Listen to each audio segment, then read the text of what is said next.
Hey, how's it going guys? Jack and Matt here with the Toasty Bros, and today we're putting together a $1,900 gaming PC sponsored by Microcenter. And once again, we are live over on twitch.tv/ToastyBros building this PC and then giving it away. And no, you cannot win this PC, but if you go follow our Twitch, you can potentially win the next one that we're gonna do next month. Special thanks again to Microcenter. They're our one-stop shop for PC parts when we can go shop in person. They have all the super high-end components, and they have always helped us out with these monthly PC giveaways. So definitely check out the links in the description down below.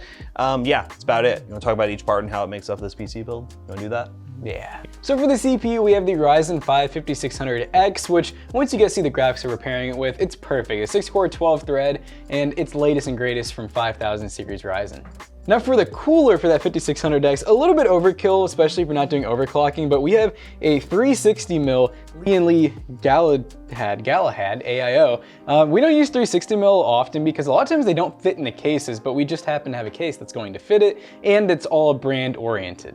And for the motherboard, we have the Asus ROG Strix B550F Gaming. It's a full-size board, all black with RGB color scheme going on it, 4 RAM slots, extra CPU power, so it's a really good upgradable board, and they're actually pretty cheap for what they are. Now for RAM, we have some Crucial Ballistics 3200 MHz, 16 gigs of RGB RAM, and we actually got white RAM. A lot of the theme of this build is going to be white and black, basically, with a lot of RGB, so this is going to look really good in this build, and also we really trust Crucial.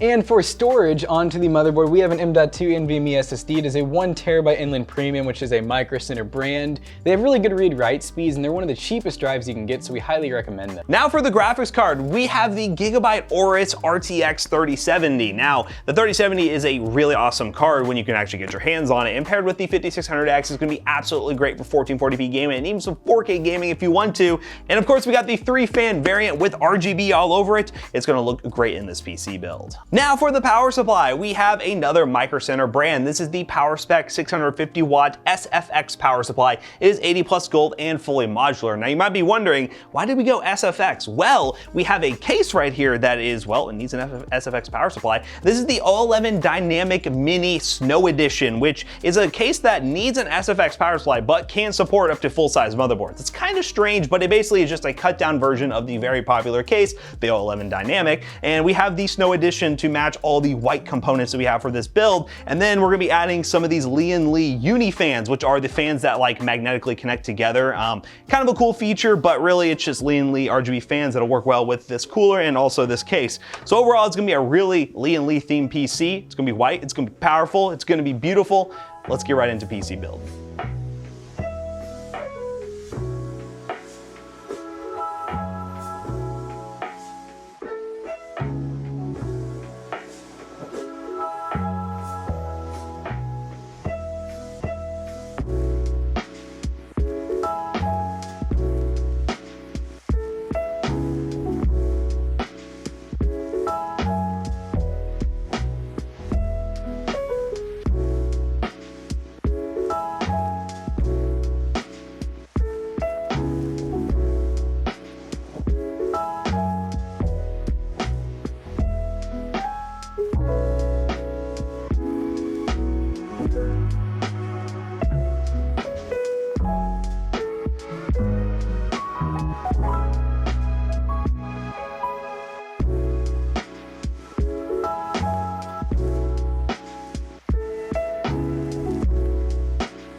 Alright guys, now that we have this Microcenter gaming PC all booted up and ready to go, let's talk about a couple benchmarks real quick. Now we decided to test this PC in a couple of titles, those being Fortnite, Call of Duty Cold War, Borderlands 3, and Apex Legends, along with a quick little live streaming test at the end because it's a really powerful PC. Of course we had to test it in some live streaming. Now before I dive into the benchmarks, I do have to explain what was going on in that time-lapse section. As you can see, we installed the 360mm radiator at the top, but you probably saw us get out a drill to make it work. Well, what we had to do was drill new holes because the 360mm radiator is not supported when using a full-size board in the 011 Dynamic Mini. That is on the top. We could have mounted it on the bottom, but in terms of just proper placement for a liquid cooler, that is not ideal. It's not great for the pump to have the tubes going up like that. So what we did was we modified it a little bit to make it work. If you want to avoid having to modify it at home, which I highly suggest, just get a micro ATX motherboard and it will fit perfectly fine. So just keep that in mind. Let's get into some benchmarks. First up in Fortnite at 1440p, we did test all the games at 1440p just for your reference. Using performance mode, we averaged 400 plus FPS. Fortnite is a really easy game to run, and if you're using a 3070 and 5600X, you can expect very good results in a game like Fortnite, especially on performance mode. I did notice running on performance mode now, I had very few stutters. It was a much smoother gaming experience. Not really sure why compared to the other times I've tested performance mode, but it's working good now, so yay, looks good here. And getting over 400 FPS is ridiculous at 1440p. There really aren't any like super high-end 1440p like 300 plus hertz monitors out there, so it's kind of overkill. But if you are getting a very rare 1440p 240 hertz monitor or a 1080p 240 hertz monitor, you can most certainly achieve a really awesome gaming experience on a high refresh rate display using this PC. Next up in a game that's going to test that GPU a little bit more, Call of Duty Cold War on max settings at 1440p with no DLSS enabled because somebody in my comment section told me DLSS is cheating in benchmarks. I don't know, whatever. DLSS removed at 1440p, we averaged 100 plus FPS. With DLSS, you probably would get a few more frames here and there, and it does go to show that the 3070 is an awesome GPU at 1440p, and even 4K if you really want to. It probably would be more like a 60-ish FPS experience at 4K, but with DLSS enabled, you'd probably get around 100 FPS at 4K. It's just an awesome feature that NVIDIA implements. AMD does have their own version as well, but I absolutely love the games that are supported with DLSS right now and makes for an awesome gaming experience. Next up in Borderlands 3, using the built-in benchmark on ultra settings at 1440p, we averaged 93 FPS. Borderlands 3 is a very demanding AAA title and pushes that 3070 and 5600X to its limits. One thing I'm very impressed after running this benchmark is seeing how well the 3070 and 5600X works together. This 6-core 12-threaded CPU is very powerful. Really, you could go with the 5800X if you're somebody who does a lot of live streaming and content creation because those extra cores will benefit you, but if you're just gaming, the 5600X is a match made in heaven for the 3070. And the last game we decided to test was Apex Legends on max settings at 1440p with the frame rate limit turned off because, well, I actually read your all's comments and I like to do things like that. We averaged 150 plus FPS at 1440p.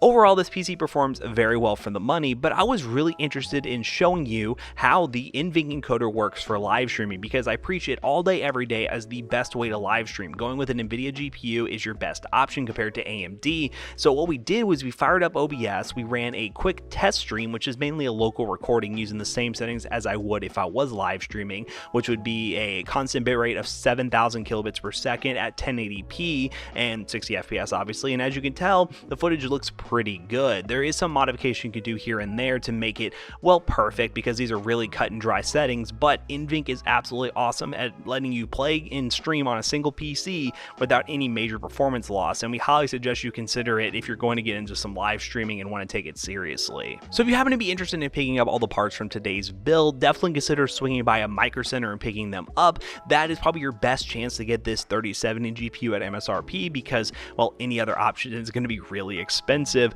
but be sure to use the links down below to see if any of the stores around you have them in stock, and that could be the best way for you to potentially get one of those very hard to get graphics cards. So now we finished the benchmarking section of today's video. How would I bring Jackson back in here to wrap this video up real quick?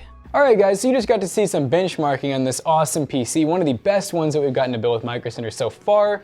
minus some minor modifications we had to make all this work. Overall, we're very happy with this PC build. It's really cool building in the O11 dynamic. We did, as mentioned, have to do some modifications, which Jackson will touch on a little bit more in a second. But overall, the build turned out very well. And if you don't want to have to make those modifications, all you have to do is get a micro ATX or smaller motherboard, and it will work perfectly fine with this AIO and everything. So do keep that in mind. But yeah, I really like this build, and the RGB looks awesome. So to touch on the modification we had to make, it really wasn't anything too crazy. Basically, your AIO fits up here, and if you get a full-size ATX motherboard on Lee & Lee's website, it says you cannot get a 360mm cooler up top. You actually have to mount it at the bottom, and in our case, that just wasn't going to fly because first of all, I don't even think the tubes would actually reach because of this massive graphics card that have to go like over it. And secondly, if you ever watch Gamers Nexus, you would know if you have a water pump that is actually on the block, you do not want to have your radiator upside down. It's horrible. It'll cause the pump to prematurely fail. It might even cause your CPU to overheat. So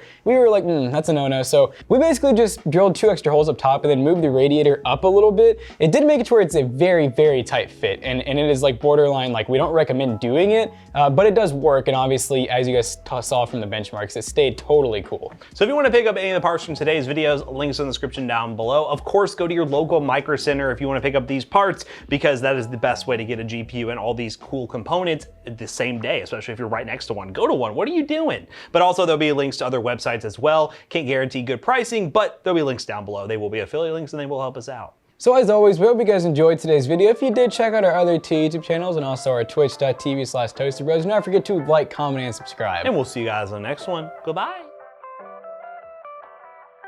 And hey, if you guys like the way that Matt and I build PCs, check out our website, pcbros.tech. You can buy a bunch of pre-built PCs, custom one-off PCs that we build on live stream. Just a lot of awesome PCs built by us. So pcbros.tech, link down below. See you guys later. Goodbye.